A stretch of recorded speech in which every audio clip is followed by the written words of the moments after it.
Let's make drawers and pants for a little 1860s toddler.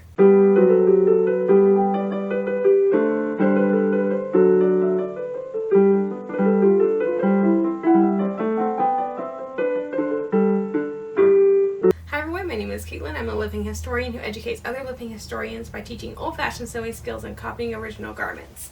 So my husband works at a museum. We've been working through updating some of the displays a little bit, and I was asked to do something for kids. And I have a bunch of original kids clothes. But I have an original little boy's shirt. It's absolutely adorable, made of cotton, piped at the neck, piped at the arm size. But this is just to button pants onto. And I want to display it. It fits a 3-year-old. So I know that because actually I have a friend with a child this age. And back in January, we sat there and we very carefully put it on him to see if it would fit him. So I just wanted to see what size child it would fit. And also they wanted the pattern for the shirt. So we wanted to make sure it fit him. So what we need for display purposes is a shirt, which I think I already have one that will work, that might be big enough for the mannequin. I think we're going to do the drawers first. Actually, I guess I can I did get the mannequin in yesterday. I guess I can see if one of the shirts I already have fits. And if so, then great, we don't have to make another shirt. If not, we have to make another shirt. But we have to make drawers, and that drawers is going to have a stay body. And then he needs pants. But I have a really nice wool broadcloth here that my husband said he wasn't going to use, and I thought the dark blue would look really good with that tan color shirt. So I pulled up, see, I've been working on some tracing original garments and making patterns. So we're going to try out one of my own patterns today that's not available yet. But I have the boys' drawers and this, and I'm just going to, I don't know where I put the stay pattern. And then I kind of modified this based on an 1850s original trouser pattern. Now hopefully we don't need to do the shirt as well. So let's go ahead and put together a mannequin, I suppose. Remove all of this.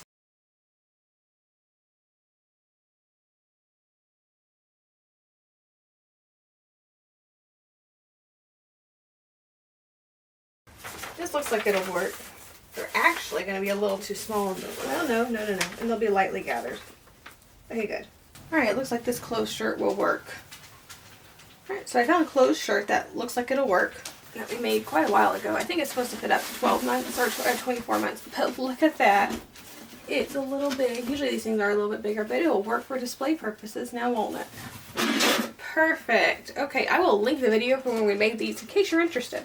Pretty sure I just explained how to do it. That's perfect. And that's good to know that it fits a 2 to 3-year-old. That just made my life a whole lot easier today. So let's go ahead and cut some drawers. We'll just do it step at a time. We'll do drawers, and then we'll put the original shirt on, and then we'll talk about the trousers, which I'm kind of concerned with because I've made drawers in my life. That's the closest thing to pants I've ever done. I'm not a pants person, even for me personally. I'm not someone who makes trousers. I'm about to start a big order of trousers for a client. So this is going to be my test run, essentially. I'm going to make sure I kind of understand the steps before I move on to client work. So that's going to be my first time doing that. And I really have no idea what I'm doing, so this is going to be a lot of fun. Alright, this is my pattern. This pattern is actually for a 2-year-old. So I'm going to make it a little bit larger. Go more this way than this way. So I'm going to add 2 inches.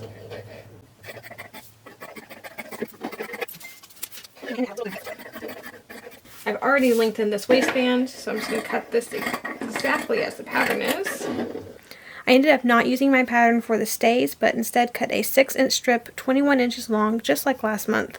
Cut up the folds. I get 2 layers, folded both layers in half, marked the center front, folded in half again, cut out armholes before unfolding once, scooping out the front, and unfolding the stays. Then it was on to the sewing. First, the pant legs of each get sewn. I use the hand crank Wilcox & Gibbs because I haven't figured out the issue with the treadle one yet. It is a work in progress. After sewing, then the raw edges get folded in and sewed down again, sort of like felling, but it is done by machine. Then I took some scraps, cut 1.5-inch strips, used them to bind the crotch area of both ends of the drawers. Because these are attached to the stays, a child would have to completely undress to potty. If I were to sew these together like I did last month, a child would then have to completely undress to potty, and with a 2-year-old, an accident can and will happen before all the layers are off. So instead of the closed crotch, like we did last month, these are going to have a button in the front crotch area that can easily be unbuttoned to make split crotch drawers for potty purposes. All that to say, we just need to bind the crotch seam on these like split crotch drawers. Then I marked 5 inches off to the side on either side of the drawers and cut down so that they can be hemmed. And this is where the drawers are going to open and close. The last machine step is hemming, which I did a 1 1/4 inch hem on these. You absolutely can still do the pretty little embroidered hems for boys drawers, but I wanted these to be very different from last month's video so you can see some variety, so I just left these plain. And now it's time for the hand sewing. First I had to tie off the ends of the sewing machine threads because it is a chain stitch machine, which can completely undo itself if you pull the wrong thread. So these can't just be cut off like a lock stitch machine. Then I hemmed down the crotch binding and made a tuck on the side opening to keep a gap from appearing there. And with that, the drawer legs were done, so I moved on to the bodice part. I really wanted to cord these, but I decided that with the crunch time I was experiencing with this project, that it would take too much time, and many of the originals and images I have seen did not have the cording, so I let it go. So we go straight on to binding the armholes, then stitching the backs right sides together to finish the back edges. Then I bound the neckline to include little shoulder straps, which I measured by putting them on the mannequin and pinned to the waist front, which ends under the armhole, and used twill tape to bind both of the backs. For those interested, the armholes ended up being 6 inches long of the twill tape. Then I went back to the drawers and just put them together with a pin.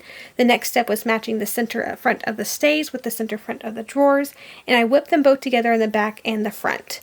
After that, I went back to the sewing machine to stitch on the back waistband, which then got whipped to the back edge, which then got whipped to the back to finish that edge, and then it was finishing time. Buttons go on the side front waistband and also in the front crotch, and buttonholes go on the back waistband on both sides and opposite of the crotch button.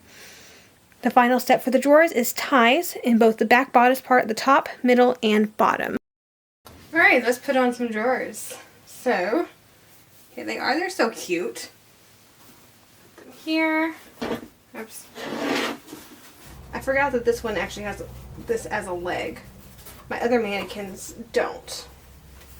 So this would like go between the legs, but no, this is a different mannequin.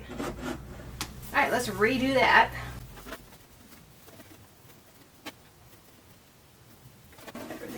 Shoulders. Alright, now we have this little button onto the sides. It ended up being a little bigger in the back. That's weird. I can take that apart and fix that later. And then this gets buttoned right here. That kind of creates closed crotch drawers in a way. I measured that waistband exactly though, so I don't know why it's doing that. That's weird. Okay. It's good to know. Waistband is smaller. Like a good bit smaller, because it's under a mannequin. I don't really care right now. Alright. I was thinking that back should have been gathered a little bit just so it fits under the rear end a little bit, or over the rear end a little bit better. But I measured the waistband, so I don't know where my math is wrong somewhere apparently. So, alright, let's go ahead and put this on. And then we could measure for trousers. Got them halfway dressed at least. Okay, so we have the original shirt, which is great. I'm going to measure the waist over these, and that way I know how to make the waistband. And we will go ahead and make ourselves some trousers. And now for the trousers. I double checked the crotch measurement this time before I cut, then cut 2 trouser legs and 2 waistbands. The pant legs were basically the exact same shape as the drawers, but wider at the hips and just wide enough at the leg to easily go over the drawer's leg. I wanted them 17 inches long from waist to hem, so I cut 19 inches, and then the crotch seam was 16 inches and the pant leg bottom was 14 inches to go over the drawer legs. Then they're made up very similar to the drawers. The seam leg got machine stitched, and I decided it was going to be easier to do the rest of this entirely by hand. I just love working with a good wool, and this broadcloth was so soft and buttery, I just figured hand felling and hemming would be so much fun. So my first step was hand felling all the side seams, then I hemmed the pant leg with a simple hem stitch, so I did a 1 1/2 inch hem for this project. I slit up the side just like with the drawers with a 5 1/2 inch slit, and narrow hemmed that as well. Where the slit ended, that end gets folded over front to back, and then back stitched down to hide the gap. Since these are pants, the crotch seam gets sewn together and also felled. At that point, the pants are basically done. We get to go work on the waistband. After looking at originals, I decided I would knife pleat the front waistband and gather the back one. And no, I didn't measure the pleats or anything except for my eyeball and my heart. I'm trying to get better on matching originals with that sort of thing, and they didn't offer measure, so I didn't measure this time either. Now, waistbands for men's and boys' pants are different from women's waistbands, and I only know this because I've seen Rhett make pants, so I'll explain this the best I can. You fold in the raw edges on the short ends and one long end. The folded end gets placed on the top of the pants, a seam allowance away from the raw edge. This gets felled or whipped down as neatly and as visibly as possible, and then I fold over the other raw edge of the waistband and pin it down while I attach the lining. The lining gets folded, raw edges towards the inside of the waistband, and whipped to the seam allowance at the top waistband without the seam being seen from the top waistband. So it gets whipped all the way around all four sides. Now it's time to do the buttonhole, starting with pinning it to the shirt and marking exactly where those buttonholes ought to go. Then buttonholes get sewn, and I prefer the look of a well-pressed hem, so I made sure to steam iron that down, and the trousers were done.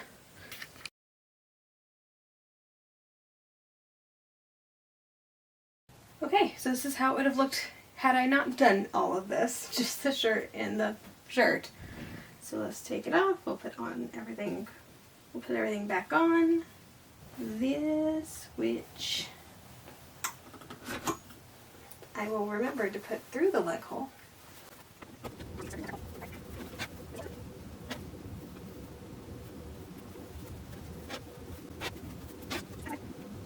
So the idea for potting, he would probably need help with the buttons at this age, which is not unusual. You find that even in diary sources. That's fine. So, okay, being a little bit crass. To go number one, of course, you'd have to take the pants off, or at least have to do the front flap.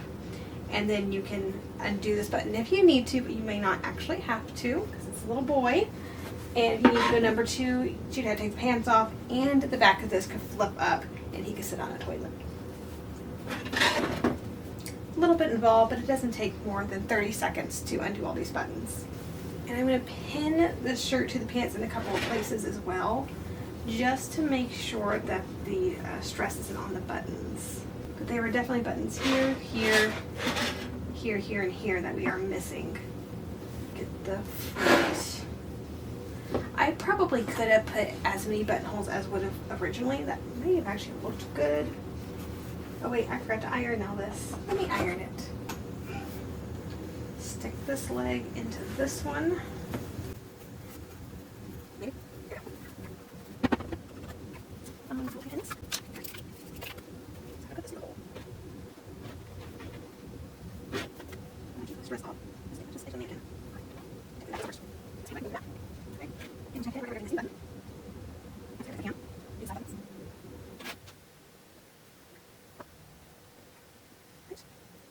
See, I think that's just absolutely adorable. Like, this color combination is really good. But that is really cute. I love it. It's adorable. Okay, I need to start working on more little boy stuff. Why is this so cute? Ugh. I thought the baby stuff was cute. I think I might like toddler stuff better. Okay. I do wish I had all of his buttons.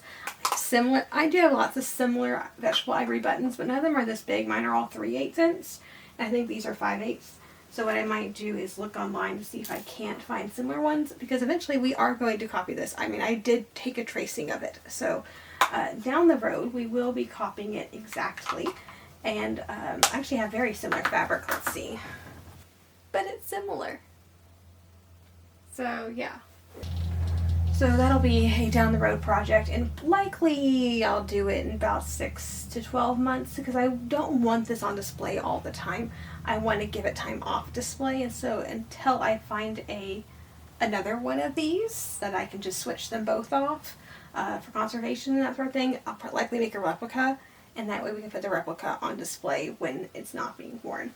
So I don't know why I didn't think about the whole mannequin thing earlier, because this is going to make fitting and such so much easier, because I actually have a body to put it to instead of just measurements on the screen. This helps a lot. So I don't know why this didn't process. I don't know, I guess I think mannequins are expensive because Edith, I think, cost me like $100. So I kind of think of it as expensive, but these ones from Amazon were like $30, which is not terrible in the grand scheme of things to have something that's really going to help me as I create these patterns and that sort of thing. So yeah, here we are, it's done. I'm at the Pierce Collections Museum. If you hear background noise, because we have actual visitors here and we weren't expecting visitors. So I'm going to continue finishing this because this exhibit needs to be done anyway. But if you hear noise in the background, it's just the video, the intro video before people get into the exhibit hall. So cannons, gunfire, noises, all that sort of fun stuff. So I'm just putting pins in to keep the trousers on. And put a little less stress on the buttons because I'm a little concerned about that. But if you're ever in the Corsicana, Texas area, which is about an hour-ish south of Dallas, Pierce Collection Museum is a great museum. I mean, my husband works there. I'm here on occasion. But yes, if you're in the area, we would love to see you. I don't know if I showed it earlier, but there's a little mend there. He just ripped from here out, and it just ended up being a little square. She just mended it. Let's see if I can get in there. Not mended particularly neatly, but that's usually how I mend. In fact, this dress in particular has a mend I did just like that, right under the arm. You can't see because it's under my arm, which is why we mend things. But yeah, that's him. Adorable little boy. Excited to have him on display for a while. That's how we lose original garments, is when you have things on display for 20 years. So that is definitely not going to be the case with this little guy. He's going to go on display right now, and then he'll be off within a year. If I don't find anything, I will make a reproduction of this like I explained earlier. I have very similar fabric, and I will put a replica on display for a while he gets conserved and gets to be all nice in storage for a while. But he's been in storage for a while, so I think he's ready to be on display. But I think that's about it for today. If you've enjoyed the video, please like, subscribe to the channel, click that little bell notification so you're notified anytime I upload a new video. And as always, have a fantastic week, and I'll see you back here in the next video.